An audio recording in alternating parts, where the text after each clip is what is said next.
Haunted swimming pool. Mario अपने बेटे के पैदा होने के बाद परिवार समेत गांव से शहर में आकर बस गया था। शहर में रहने के खर्चे बहुत थे, तो मारियो सुबह से लेकर देर रात तक अलग अलग जगह साफ सफाई का काम करता था। कुछ ही दिनों में उसकी एक स्विमिंग कोचिंग इंस्टीट्यूट में नई नई नौकरी लग गई थी।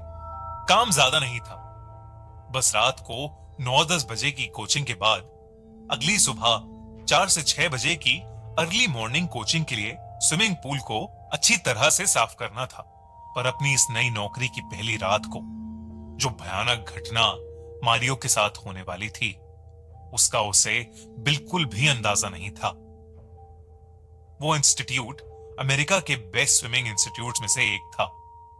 उस इंस्टीट्यूट में कई सारे स्विमिंग पूल्स थे, जिसमें से एक पूल नंबर 7 की ड्यूटी मारियो की थी।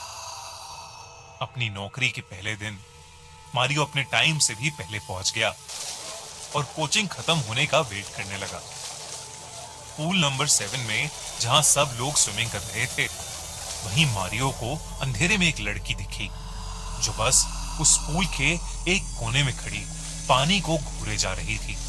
मारियो उसे ध्यान से देख ही रहा था कि अचानक पूल का मैनेजर वहां आ गया। जब मारियो ने पलटकर उस लड़की की ओर देखा, तो वहां कोई नहीं था, बल्कि वो लड़की उस पूरे पूल एरिया में कहीं नहीं दिख रही थी। मारियो को उस लड़की का अचानक 2 सेकंड में वहां से गायब हो जाना बेहद अजीब लगा। वो कुछ और सोच पाता कि उससे पहले ही मैनेजर ने मारियो को काम समझाना शुरू कर दिया। कुछ देर में कोचिंग खत्म हो गई और मारियो ने पूल की सफाई करना शुरू कर दिया। रात के करीब 12 बज रहे थे और उसके अलावा उस पूल एरिया में कोई भी नहीं था। मारियो जब सफाई करते करते थक कर पूल के दूसरे कोने तक पहुंचा, तो उसे दरवाजे के पास एक परछाई दिखी। उस वक्त वहां किसी और का भी होना थोड़ा अजीब था। उसने जोर से आवाज देकर पूछा कि वहां कौन है, पर उसे कोई जवाब नहीं मिला। मारियो फिर से और जोर से आवाज लगाने लगा, कौन है, कौन है वहां? जब उसे कोई जवाब नहीं आया, तो वो अपना काम छोड़कर दरवाजे के पास जाने लगा। जैसे ही वो नजदीक पहुंचा, वही लड़की जिसे उसने कुछ देर पहले पूल के पास खड़े देखा था, उस दरवाजे के पीछे से निकलकर बाहर की ओर भागी। मारियो भी उसके पीछे पीछे दौड़ा, लेकिन वो लड़की न जाने कहां गायब हो गई। बाहर बैठा गार्ड अपनी नींद पूरी कर रहा था। मारियो उसके पास गया और उसे नींद से जगाकर उस लड़की के बारे में बताने लगा। गार्ड भी हड़बड़ी में उठा और वो दोनों उस लड़की को पूरे इंस्टीट्यूट में ढूंढने लगे, पर वो कहीं नहीं मिली। ढूंढते ढूंढते रात के 1 बज गए थे और सुबह की कोचिंग वाले स्विमर्स बस 2 ही घंटे में आना शुरू कर देते।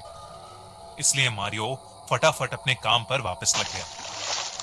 काम करते करते उसको अचानक पानी में किसी चीज के हिलने की आवाज आई। वो मुड़ा और उसने देखा कि पानी एकदम शांत था और उस पूरे पूल के कॉम्प्लेक्स में एकदम सन्नाटा था। वो उस आवाज को किसी कीड़े की हरकत समझकर अपना काम करने लगा। पूल के आसपास का फर्श साफ करके वो पूल की तरफ मुड़ा और आखिरी बार ये चेक करने लगा कि पूल अच्छे से साफ हो गया है या नहीं। लेकिन जैसे ही वो पूल के पास पहुंचा और उसने पूल के अंदर देखा, तो उसे पूल के नीले पानी के अंदर एक लड़की का शरीर दिखा, जो पूरी तरह से सफेद पड़ा था और उस लड़की के बाल धीरे धीरे पानी के ऊपर आ रहे थे। वो उसी लड़की का शरीर था जिसे मारियो ने कुछ देर पहले देखा था। मारियो बहुत ज्यादा डर गया। उस लड़की की लाश ऊपर आ रही थी। मारियो घबराते हुए उस लाश को निकालने के लिए पूल के करीब गया, तो उस लड़की की लाश ने अचानक अपनी आंखें खोली। उस लड़की का चेहरा सफेद पड़ा था और आंखें एकदम लाल थीं। मारियो उसे देखते ही घबरा उठा और डर के मारे उसका पैर फिसल गया और वो पानी से भरे उस पूल में गिर गया। जब उसने बाहर निकलने की कोशिश की, तो उसे ऐसा लगा कि किसी ने उसके पैर पकड़ लिए हैं और वो पानी के अंदर खिंचता चला गया। मारियो खूब जोर से चिल्लाने लगा, और उसके चिल्लाने का कोई असर नहीं हो रहा था और वो पानी के अंदर डूबता जा रहा था। अब पानी मारियो के मुंह और नाक में जाने लगा था। मारियो की आंखों के सामने अंधेरा छाने लगा था और धीरे धीरे उसकी आंखें बंद हो गईं। उसकी आंखें खुली तो उसके सामने वही लड़की थी जिसका शरीर पानी में पड़ा था। वो उस लड़की को देखकर और घबरा गया और उसने अपनी आंखें बंद कर लीं।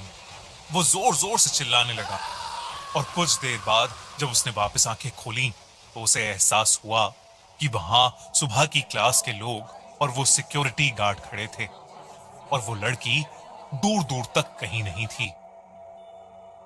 जब उसने उन सबको देखा तो वो थोड़ा शांत हुआ, लेकिन वो इतना घबराया हुआ था कि उसकी आंखों से आंसू आने लगे। जब उसने अपने साथ हुआ पूरा किस्सा बयान किया तो उसे एक लड़का एक किनारे में ले गया और उसने मारियो को कुछ ऐसी बात बताई जिसे सुनकर मारियो की रूह कांप उठी। उसे पता चला कि करीब साल भर पहले एक 19 साल की लड़की एल्बर्टा इसी स्विमिंग पूल में डूबकर मर गई थी। एल्बर्टा उस इंस्टीट्यूट की बेस्ट स्विमर थी और वो रोज पूल नंबर 7 में रात में प्रैक्टिस करने आती थी।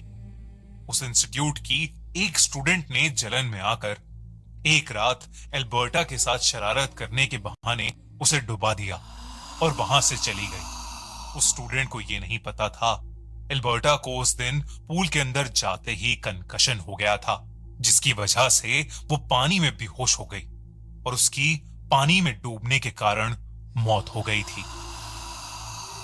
ये सब सुनकर मारियो की हालत बहुत खराब हो गई। उसके साथ जो कुछ भी हुआ था वो एक आत्मा ने किया था, ये सोचकर वो अंदर से घबरा चुका था।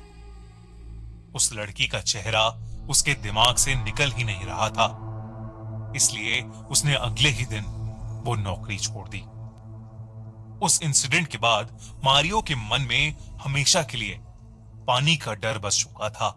उसने पूल नंबर 7 वाली नौकरी तो छोड़ दी, लेकिन उस रात के सपने उसे आज तक सोने नहीं देते और शायद आज भी एल्बर्टा की आत्मा पूल नंबर 7 में भटकती है।